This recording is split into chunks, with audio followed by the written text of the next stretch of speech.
guys, thanks for being here and welcome to Appalachia Works at BitSource. Now, BitSource has asked us to do this podcast to try to explain about some of the great things that are going on in our region that so many people have no idea. I'm going to start by asking you to introduce yourselves and tell me what you do. Great. Thank you, Cindy, and thanks for the opportunity. My name is John Willoughby, and I'm the Director of Data and Enterprise Solutions for East Kentucky Network. And basically that encompasses the data center and fiber sales in our area. Okay. Hi, I'm Ed Calhoun. I'm the operations manager for the data center, and again, from a high level, my job is to make sure that the data center stays operational 24/7. Which is pretty important to keep doing that, Yes, right? it is. Yes, it is. Well, the idea of a data center, big building that stores data, I get that, but store it for who and for what? And help me understand the scope of this. Sure. Basically, we will store data for anyone, from small to large businesses. From a data center perspective, you have your different tiers of data centers. Fortunately, our data center is a tier 3 designed data center, which ensures 99.9% uptime, which is very important for businesses who need that. Okay, so a tier 3, can you give me more information? What's a tier 2 and a tier 1 so that I can compare? Sure. A tier 2 ensures 99%. A tier 1 ensures 90% uptime. Okay. And so tier 3 is 99.9%. And then they also have a tier 4, which is 99.99%. To put tier 3 in perspective, that means we can be down for an hour and a half a year. Right. A year. A year. Yes. That's mind-blowing. That's pretty powerful stuff. Yeah. And you said you can store data for anybody, but it sounds like at that level, it's going to be some high-level data, right? These are what, healthcare, educational? Sure. What kind of organizations would need to store their data? Sure. Ideally, healthcare. Yes. Really, any organization, from small mom and pop country stores. You run a cash register, you run a point of sales software program. All of that is data that is to be stored. From the small end and then up to hospitals who, of course, have massive amounts of data that they need to operate. Educational institutions, governmental entities, many. Sounds like a lot of stuff, though, that has to have a super high level of security. Yes. Can you talk to me about that a little bit? Sure. Physically, we have, it's gated. We have several cameras around the property. I think we're around 70 cameras inside and outside. It's all biometric access and card access throughout the building. So customers will have biometric access to their areas. Everything that's card access is restricted. Okay. And what about, you always hear about one of the biggest news stories anytime is when a hospital gets hacked in some way. Right. Are there protections in place for things like that? Yeah, they call that disaster recovery, or DR for short. That would be, for a hospital, for example, would mirror their data in a facility like ours in case that their main source gets hacked and gets, ransomware or something like that. They still have a backup copy offsite. I'd say that's pretty important to have, Yes. especially in today's world. So how on earth did we end up with a big old data center like this in Floyd County, Kentucky? Is there anything else like it around us? Not to my knowledge in Eastern Kentucky, not to the size that we offer. Okay, so tell me how that happened. How did we get this? Thanks to the foresight of we're owned by the 5 local landline companies in the area in Eastern Kentucky. And thanks to their foresight, just like they did with fiber and Appalachian Wireless, they saw the need that for data storage and the potential growth that would bring to the company. And so here we are with the data center. And you're probably, I assume, you're serving customers from all over. Yes. Right? They're not just all local. No. Actually, many customers from outside the area come into a data center like ours because of the distance. If you think about The term is geo-redundant. right. Tell me what geo-redundant That means. means that you have so many miles between your main site and your backup site. Oh, so that's smart in case there's like a natural disaster, right?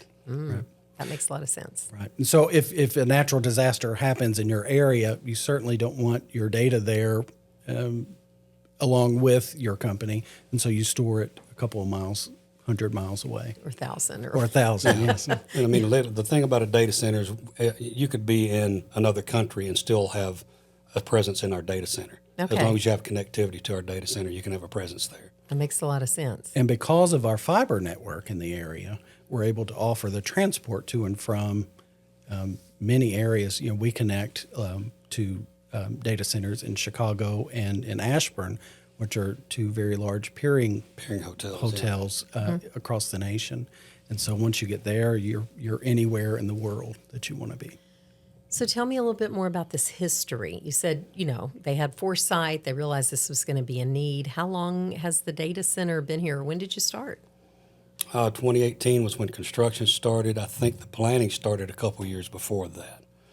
I got pulled into it I was on the switch side, on the cellular side of the company at the time, and I got pulled into it because I used to work for Verizon, and we had data centers there, so I had some experience with the data centers. So the owners decided that this was going to be a good business venture. It's a growing field. I know at some of the symposiums I've been to, they've said that data centers were poised to bypass coal and gas as far as income. I mean, That's interesting. It's gotten that big worldwide. Yeah.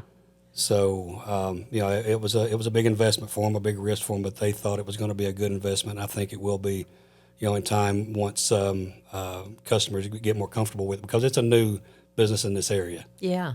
How do you go about getting customers? Well, we're able to, because we have Appalachian Wireless and we have our fiber network, we're able to pull from that customer base.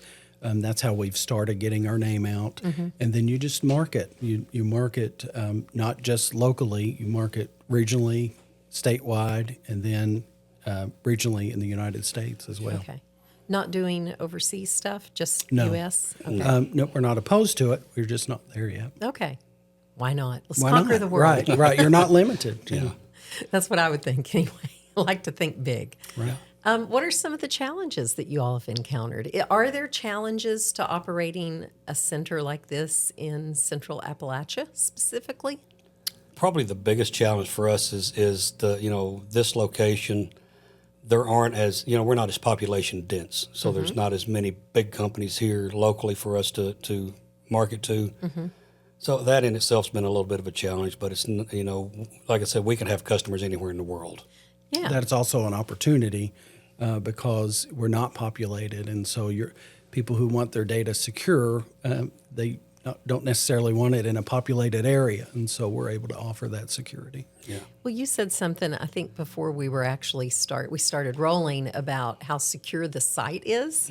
Tell me a little bit about that. Because we're Tier 3, part of that was we had to meet certain security standards. And that's, we have a security gate to get into the property to begin with. We have cameras everywhere. We have biometric access, which is fingerprint scanners. We have card access. All the racks, individual racks, and our data hall are kept locked 24/7. So, there's several layers of security there for somebody to get into the equipment. But even the land that you're built on is super stable, right? Yes, it is. During the construction, there were a lot of challenges with that property, and because of that, we had to put a lot of extra work into the property to develop it, and that resulted in us being on a very stable piece of property. Well, it's good to know you.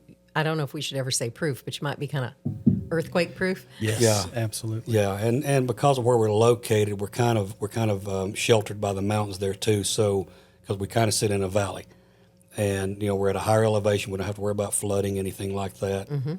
I know during the construction, the drainage was taken into consideration, and that's been addressed. So we're in good shape.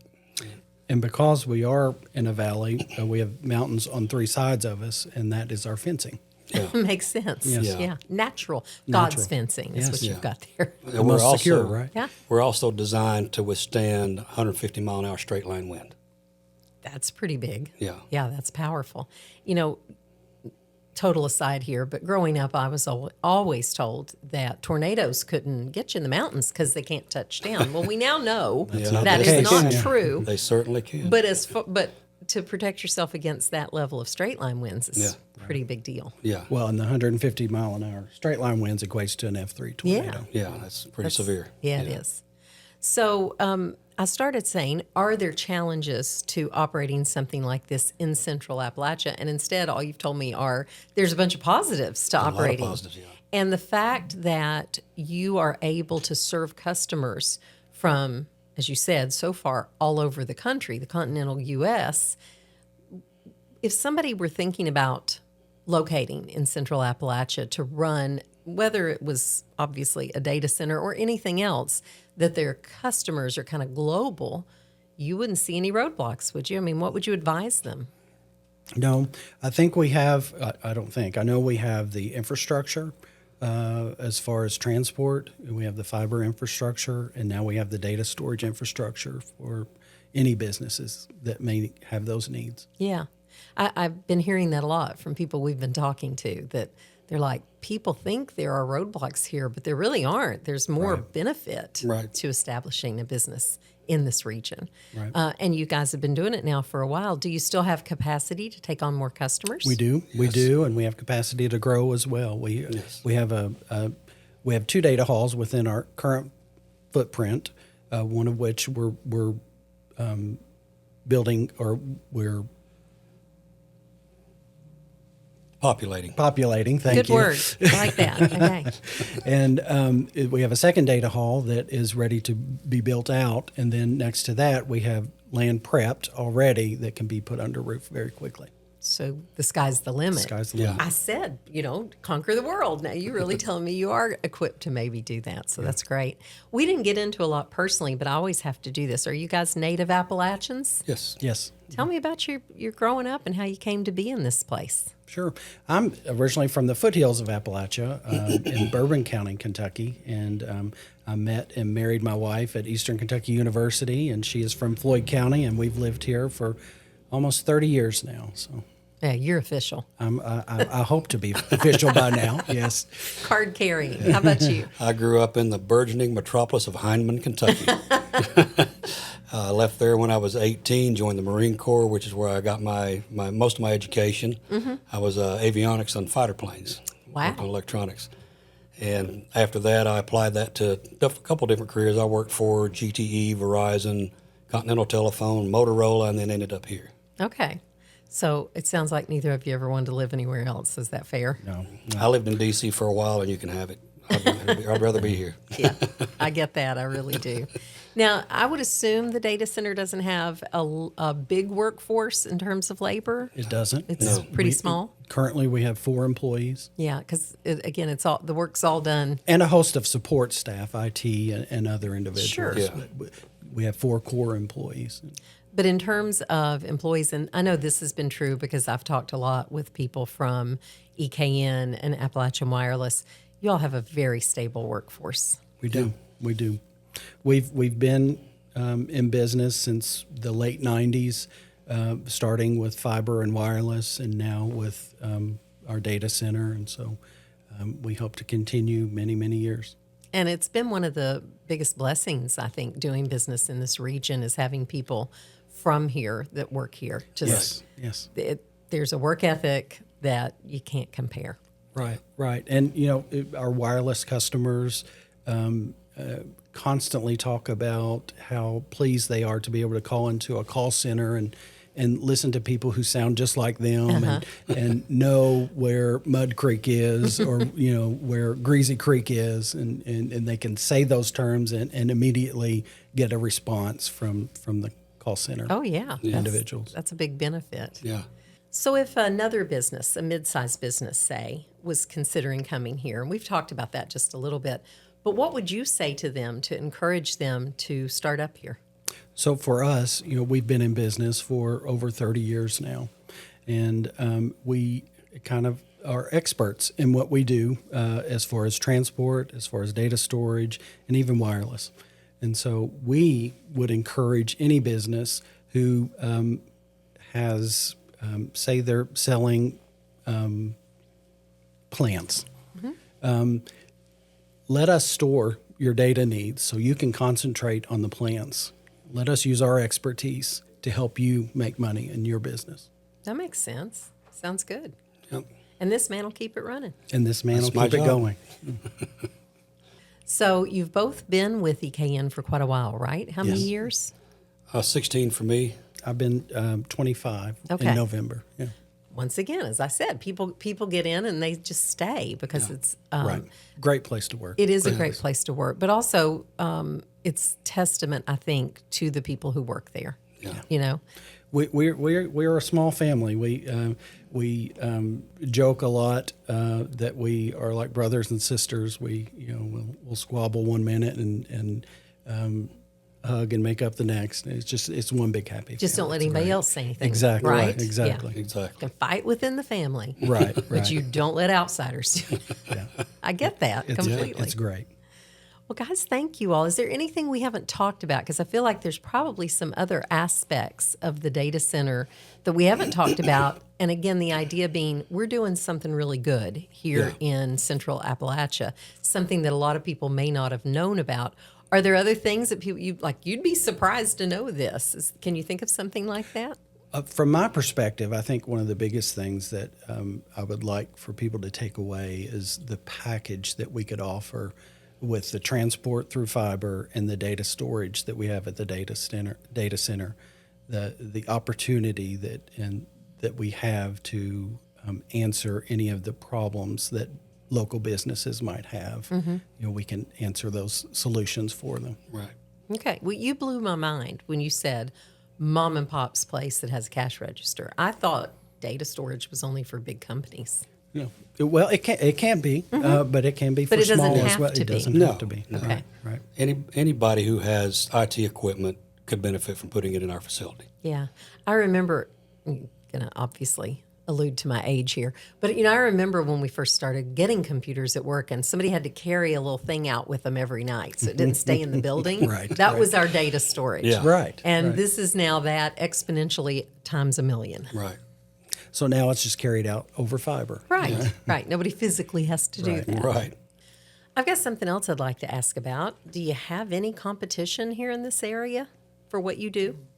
Like I said, the only competitor we have, which is not really a competitor, is a data center across the state line in Virginia, but they cater strictly to federal government and state government, so they're not really a competitor for us. Okay. It's a good place to be. Yeah. Yes.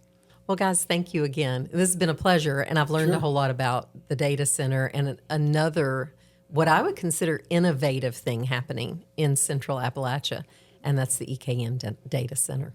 Great. Thank you so much, Cindy, for spotlighting the area. Yeah. Thank you. Well, BitSource has made that an important part of their mission. They, and I'm sure you all know, started several years back, and the idea was we're going to teach people who used to mine coal to write code. Right. That's an innovation. So they like to show the innovation of Sure. what so many companies are doing. That's why we're here. Yes. All right. Thanks, guys. Thank you. Thank you.